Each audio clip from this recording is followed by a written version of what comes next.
Hi guys, welcome to another episode of Path of Exile. My name is Wilfred, and in this episode I'd like to continue the whole new player kind of like a series or theme on the vendor recipes, because I feel that if you play Path of Exile, the first thing first, you may find a little bit confusing what becomes what and so on. So I'd like to just spend some time talking about it, and also I'd like to share some in-game videos with you later and to demonstrate how you can bring crafting onto some of these like a mechanic of the game, some of which can be essence related or strong box related, and so I'd like to just share that with you, and also with a little bit more video on the A-Base lead, how I run the A-Base, and it is actually one of the most challenging things I've played so far in this game when I'm leveling with the A-Base as well. I'll share that with you in just a moment. Now, how the vendor work, at first it could be rather confusing because you can sell item, you probably know about it, and the easiest thing for you to understand this is that this is input and this is output. Just think about nerds. Basically it is what it is. Whatever you put into input may combine into some output. So let me demonstrate to you, right? So for example, if you put a ring inside, and because this ring has some kind of like resist or whatnot, then somehow programmatically it then calculates that it should be an alteration, which become the if you combine 20 of them, you become orb of alteration that can use it to reforge a magic weapon, which is blue items into with a new property. So that's what it is. You can put item there, it become some of these things here. One of my favorite by far would be if you have items that with 3 color socket linked together. So for example, like this one, red, green and blue, and this one also red, green and blue, and this one also red, green and blue. If you do that, if you put it in, by the way, you can press Control and left click and you can just go over there. Then you realize that you actually sell it become like a chromatic orb, because if it is a white quality with just random dents here and there, it become like just very the cheapest kind of all the material. But if you have the gem that is 3 colors linked together, look, you have the chromatic orb. Now chromatic orb is very interesting because it kind of reforge the color of sockets on the item. So for example, if you have an item like say you have some item, let me just demonstrate to you. So for example, you have this boot here, you have the red, blue, green, but in your configuration, for whatever reason, you need to have 3 green and 1 red. So you can use the orb to reforge it into the color that you want. But in order to do that, you have to keep spamming on that, and that's why it is important to keep quite a fair bit of these chromatic orbs. And then you realize that some of the gear may have like 3 sockets, some of them may have like 4 sockets and so on. How do I change number of socket? Well, there's something called the jeweler's orb that will change the color, change the number of socket in an item. So you can just like you can for example, if you really like this one, and what you can do is just randomize it and try to hit 4 of them, which is rather easy. Then the next thing is that you try to change the color of them, which could be rather easy as well. And then last thing is to link the items. For example, if you have like you only have 2 links and plus 1 separate. In some scenario, it may not matter depending on your build itself, but by and large, you want things to be linked together because then the power or the gems will support each other. So to create the link, you just need to use the orb of fusing. One major tip for you is that if your quality of item is the highest, like 20%, it's more likely to link them up. That's what I believe. So to increase the quality item quality, you can use either the blacksmith whetstone or armorer scrap, depending on whether it is weapon or armor. Use them and you can increase the quality of the item itself. So I don't know whether I've got an item of a high quality. I'm still leveling up, so I may not have anything that is of a high quality. Well, bummer, I don't have any of the high quality shed to show that to you. But there are some gear that have a higher quality kind of thing, like this one, 9% quality. All right, so you try to get to 20%, then use the fusing to link them up. So that is one way. Now, of course, the more sockets you have, the harder it is to link them up. If, for example, you have the later on the body armor, you may have 6 sockets. You try to link them up. Is kind of, I think in my last league, I spent I think 100 to 200 fusing just to get the link, and I was lucky for 6 link. So it is actually quite difficult to do that, but well, it's part of the game to keep improving your gear in some sense. So now that's a good tips. Another tip is that if you are also collecting like the bottles with a flask of various quality, I actually keep them, like, I have a tab just to keep the flask. But what you can do is that if the flask adds up to be 40%, then it gives you something interesting as well. So now if you look at this one, 10%, 20, 26, and then after that, for 42. So normally I would not waste them for 42 because the extra 2 could have clubbed it to another flask with 18, then plus another 20 somewhere. But just to demonstrate, I'm not going to sell it right now. If you sell one by one, it will just give you some of the like scroll fragment, which is useless. It's useless. But the moment, well, some of them could be a bit higher because for whatever reason. But the moment you put in the a total of 40, you get something called a glass blower bubble.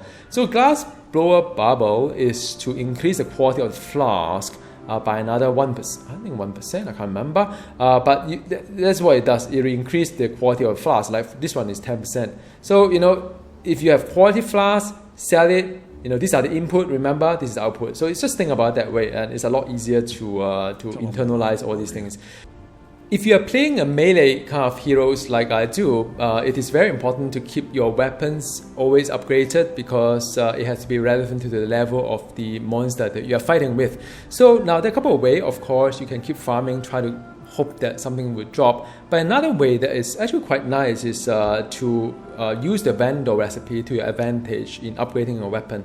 Now, why is it important to upgrade a weapon all the time? You can actually check the effect of the upgrade. For example, if you look at the damage per second of any power that you have, like for example, Frostblade, I have like 548. And if you say, look at other power, you can see 300. But, all in all, it tells you an indication of how much damage you do.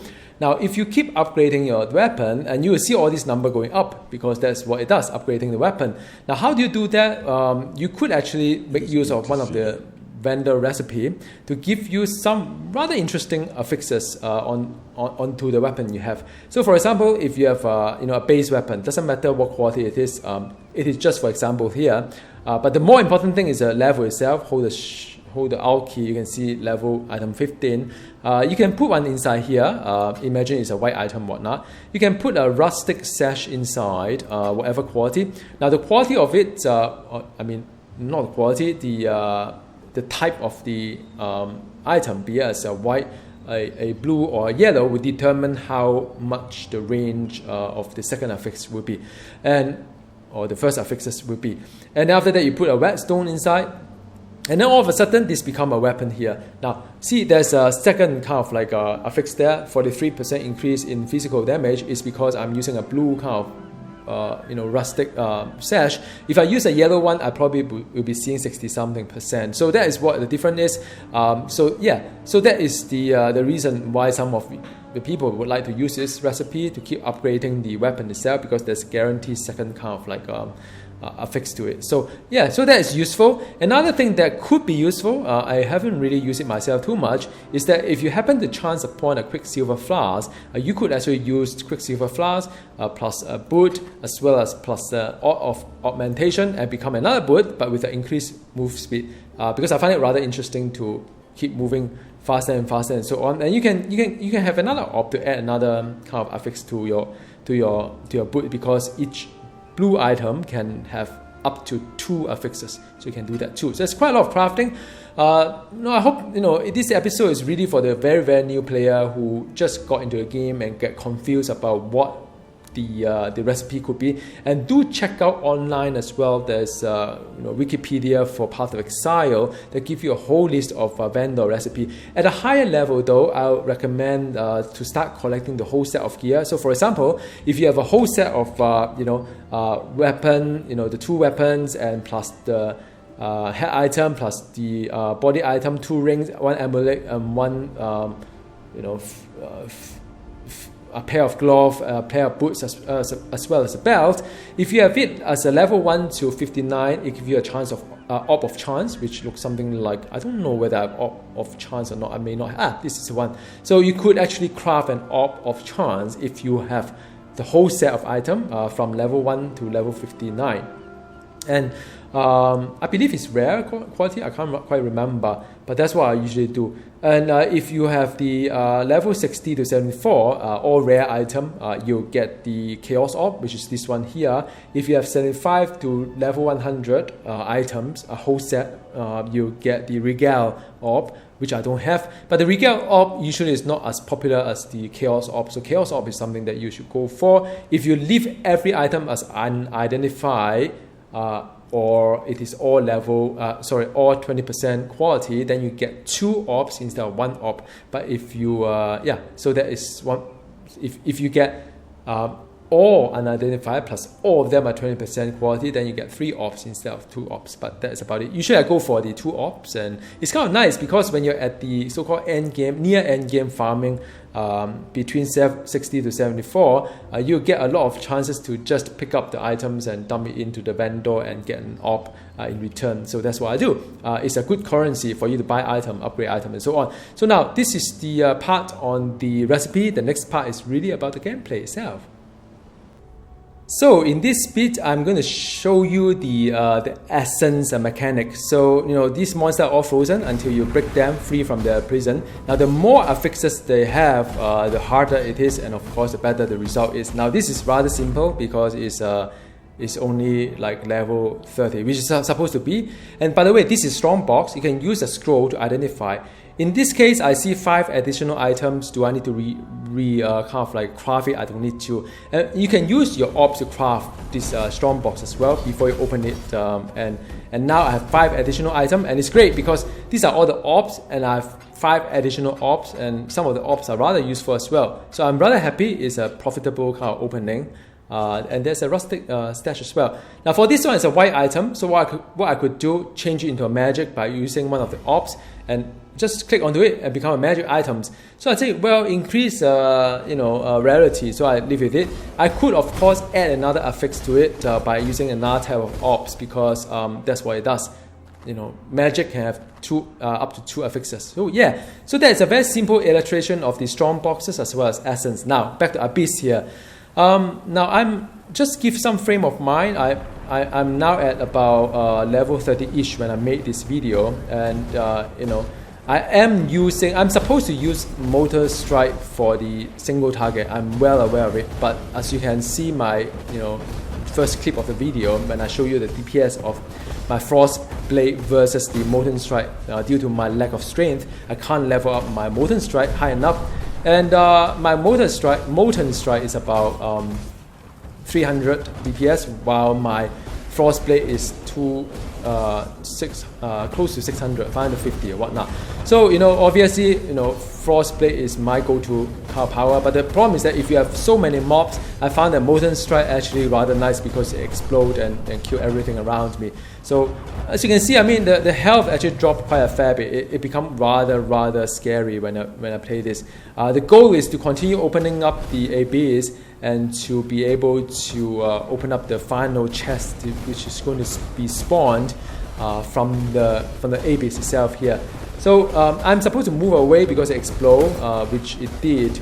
So yes, some of this mechanic I have to pay attention to. And now there's an abyssal trove that I got my loot from there. So it is a successful run for this one. The next one is not successful because I think I didn't stay onto the abyss long enough to do it. But I think just one of those things, it can get quite hectic, kind of hard to see as well, to be honest. And they are trying to change the visual of the abyss so that it becomes easier to see, especially if the tile set is all black in color. So here I use a lot of Molten Strike to kill off the ads. Well, my goodness me, man! I look at my health there; it was just like down to the 5% over there. I mean that is the explosion that I didn't really get away from. But as a melee, I mean that's what I do as well. So now there are 2 yellow elite and there's 1 blue one. I curse them with the poacher kind of mark, and that gives me frenzy charges. On the top right hand corner you can see the frenzy charges, any red kind of icon is a curse against myself. I just want to let you know how to read the UI of the Path of Exile. So yeah, I mean, you know, I'm trying to use a mix of Frostblade as well as Molten Strike just to experiment which one is better. To be very honest, I mean, I don't really see much of difference. So that was a failed attempt, but even so, you know, I've got one of the I think belt or the gem of that. Now this is one really hard one. You can see for yourself how hard this is. Now imagine I'm only level 34 or 33 when I made this video. Level 33, and by right it should be the beginning of the journey. It's like a honeymoon of Path of Exile. You know, I should not get stressed by it. And my goodness, this was the hardest fight I've ever done in Path of Exile, all other league included. So now there are two of the yellow monster, and look at how hard this guy hit me. If I don't manage to stay away, like I think you can see it, how fast it hit me. Now right now, because I can leech the health from the rest of the small mob, so I didn't really feel the kind of like damage. But now, as you can see, when the small little guy disappear, and that is where the health really drop. And I'm popping a lot of flasks as well. You can see that I'm using a flask. The 5 flasks, the 2 of them is actually the health one.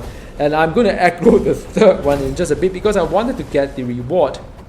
And this guy hit really far. This is the melee one, and you have the other one that shoot is like a range one as well. That, you know, it's just a lot of really hard stuff. I don't recall playing anything that's of this magnitude of hard kind of thing. Okay, maybe the Malachi in the Nightmare last time was pretty hard, but I mean still, man, this is, I have opened up the chest and said, well, whatever, you know, I win. You could say that, well, it doesn't really matter, death means nothing, there's no XP penalty, but I always like to play a good game, although it may take a little bit of kiting. I'd rather not to die and then resurrect and do it all over again. I just want to play it well, because I say to myself, if I can't survive in level 30-ish, I mean, how can I make it to 75 or even 90, right? So this is the kind of mindset I have when I play this. Look at that, man. This hits so hard, it's insane. And I'm like, you know, this is really hard. Because I'm facing 2 of them at the same time, I try to DPS them down. But look at that, I run out of, my first flask is empty. I've got no other extra add to refuse my flask. 2 flasks are empty, so right now I've got nothing. But I'm counting on killing off the small one later on to give me the flask refill like now. So my flasks are being refused, 1 and 2, but still, I mean, you know, it's quite a fair bit. And I won. So yeah. I mean, just want to let you know, I mean, you know, this game could be rather hard, and I hope you enjoy your AB's League, and I'll see you next time. Goodbye!